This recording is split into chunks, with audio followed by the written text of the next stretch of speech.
Assalamualaikum. Balik lagi di channelnya aku.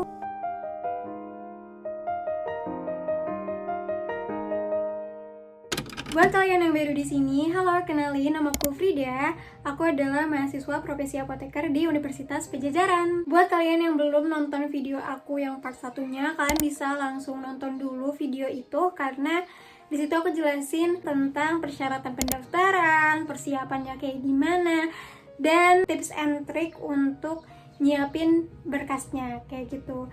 Jadi setelah berkasnya siap, kalian bisa melakukan pendaftaran di websitenya Unpad. Terus kalian nanti akan diujikan di dua tipe, apa ya namanya, pokoknya yang satunya adalah ujian keprofesian dan yang satunya adalah wawancara. Jadi aku itu kemarin ujian keprofesian sama wawancaranya itu dilakukan secara online.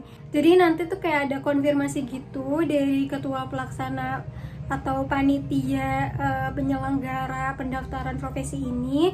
Aku dapat email gitu, dan sebelum melakukan tes keprofesian dan wawancara ini tuh ada beberapa berkas yang harus disiapkan. Berkasnya lumayan ribet menurut aku, jadi harus disiapkan jauh-jauh hari juga. Jadi jangan mepet pas mau ujian kalian baru mempersiapkan. Dan itulah alasan video ini dibuat. Jadi aku pengen share ke kalian apa aja berkas yang harus disiapkan. Selain berkas pendaftaran tadi, kalian juga harus mempersiapkan berkas ini kayak gitu. Nah, yang pertama itu yang harus disiapkan adalah akreditasi prodi S1. Itu kayak fotokopiannya nggak apa-apa, pokoknya kayak sertifikat akreditasi program studi S1 kalian.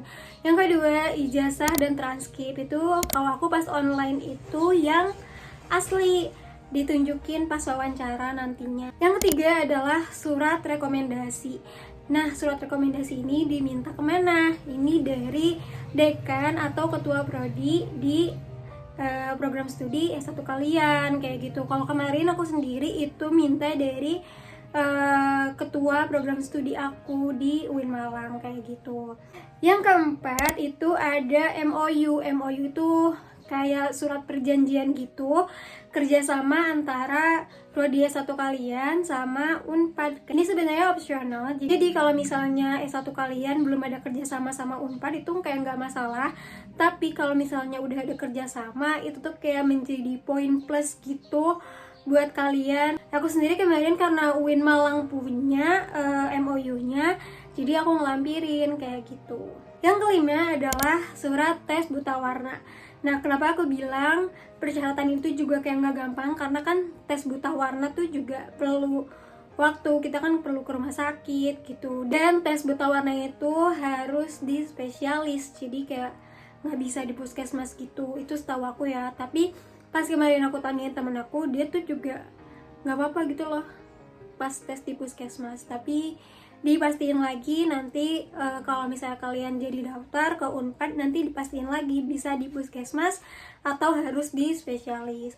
Aku sendiri kemarin di spesialis di rumah sakit gitu. Nah, itu dia berkas yang harus disiapin. Sebenarnya banyak, ada 10 berkas gitu. Cuman yang aku sebutin adalah yang harus dipersiapin dari jauh-jauh hari. Kalau misalnya yang 5 lagi tuh kayak kartu peserta, sertifikat TKBI, sertifikat TOEFL, terus ada surat pernyataan juga, nanti pakai materai gitu. Nah, itu kan kayak bisa disiapin secara dadakan juga nggak apa-apa gitu. Oke, lanjut. Di sini aku pengen bahas di ujian keprofesiannya. Kemarin aku sendiri itu dilakuin secara daring, kayak lewat CBT gitu, kayak e-learningnya Unpad gitu. Dan ada 2 kamera laptop sama kamera handphone. Jadi kamera handphonenya itu dari belakang, dan wajah kita itu dari kamera yang di laptop itu. Jadi kayak diawasin gitu, nanti di breakout ada pengawasnya. Jadi di setiap breakout itu sekitar 10 orang, jadi emang kayak diawasin gitu sama pengawasnya. Nah, sebelum ujian keprofesian ini tuh dimulai, ada kayak pengarahan dulu 1 jam sebelum ujian. Itu kayak disebutin nanti pengawasnya siapa, terus nanti yang interviewernya pas wawancara itu siapa, nanti kayak diarahin gitu. Untuk materi ujian kefarmasiannya itu ada di bidang farmakologi, farmasetika, teknologi farmasi, analisis farmasi, kimia medisinal, dan biologi farmasi. Nah, untuk jumlah soalnya itu ada 50 dalam 50 menit. Jadi satu soal 1 menit. Nah, di sini tadi aku udah spill sedikit materi tentang ujian kefarmasiannya. Itu tuh dari email panitianya sendiri. Tapi di sini aku pengen kasih kalian kisi-kisi gitu, nggak kisi-kisi sih ya, pokoknya nge-spill materi yang keluar pas aku, yang aku inget aja tapi karena aku nggak ingat semuanya.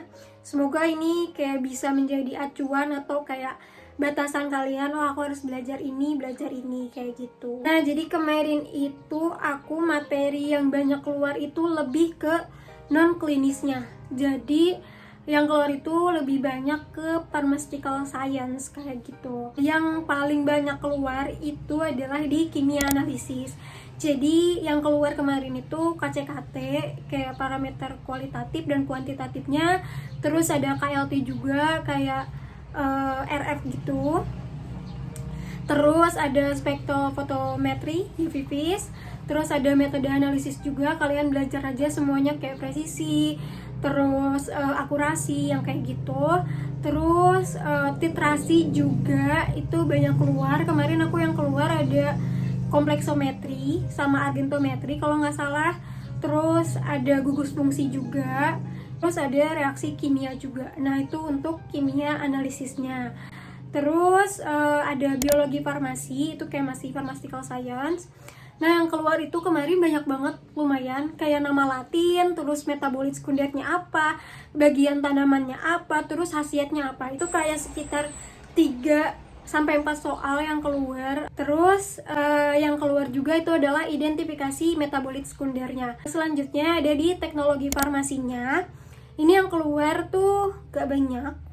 Yang aku inget tuh kayak cuman tonisitas, terus eksipien, penyimpanan kayak gimana, sama evaluasi.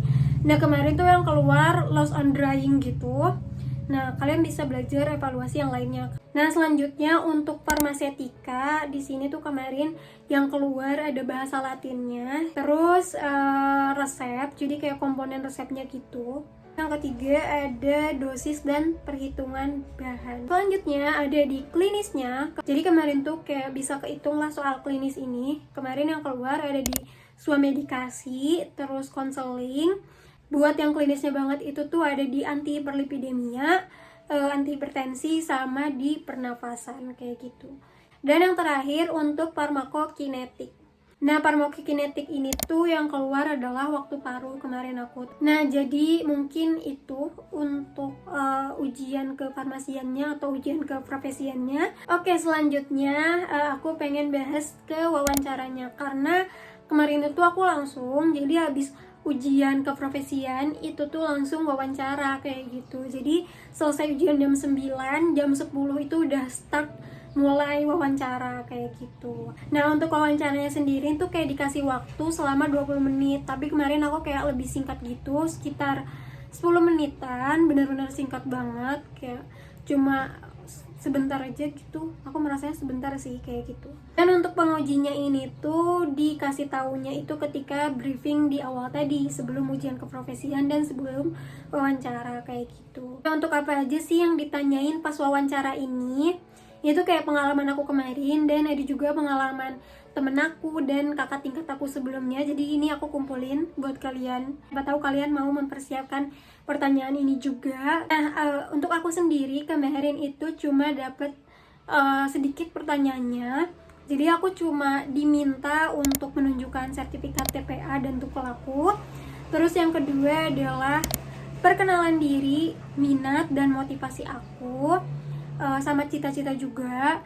Dan yang ketiga itu adalah kenapa memilih Unpad. Jadi cuma segitu aja pertanyaan yang ditanyain ke aku pas kemarin. Tapi ada beberapa temenku dan kakak tingkatku juga, karena sebelum aku wawancara aku juga kayak searching dulu, kayak explore dulu, nanya-nanya ke kakak tingkat, ke alumni kayak gitu. Mereka tuh ada yang ditanyain tentang skripsi juga. Kalian yang nanya, Kak, ada tentang materi atau enggak pas wawancaranya? Jawabannya adalah enggak, Tapi kalau misalnya materi itu berawal dari skripsi kalian itu banyak kayak gitu. Jadi ada kakak tingkatku yang kayak dia ditanyain tentang materi, tapi materinya itu skripsinya dia kayak gitu. Jadi kalian bisa persiapin aja apa yang harus kalian bahas ketika ditanyain mengenai skripsi ini kayak gitu. Nah, yang selanjutnya adalah mengenai kesanggupan membayar biaya kuliah. Dan yang terakhir ini yang paling krusial yang harus dipersiapkan juga.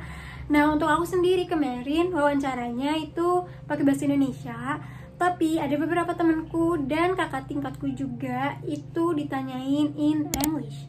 Jadi kalian juga harus mempersiapin. Siapa tahu nanti dapetnya itu kayak interviewernya yang pengennya pakai bahasa Inggris, tapi biasanya itu katanya ditanya dulu mau in bahasa atau in English kayak gitu. Nah, untuk wawancaranya tips dari aku, kalian bisa kayak bikin skrip gitu. Jadi kayak kalian coba jawab hal-hal yang aku tanyain tadi di klip sebelumnya. Dan jangan lupa juga buat latihan, kayak sering-sering latihan gitu, karena dengan latihan itu kayak bisa meredus atau mengurangi gugup kita saat wawancara yang benerannya kayak gitu. Nah, mungkin segitu aja bahasan kali ini. Mungkin nanti kedepannya aku akan bahas lebih lanjut lagi tentang perjalanan aku di Profesi Apoteker Unpad, tentang nanti ujian kompetensi, tentang personal statement juga, karena aku masih punya utang kayak tentang personal statement ini. Dan kalau misalnya kalian suka sama videonya, give it a thumbs up, jangan lupa like, comment, dan pastinya subscribe channelnya aku. Makasih banget buat kalian yang udah nonton sampai sini. See you on the next video. Bye!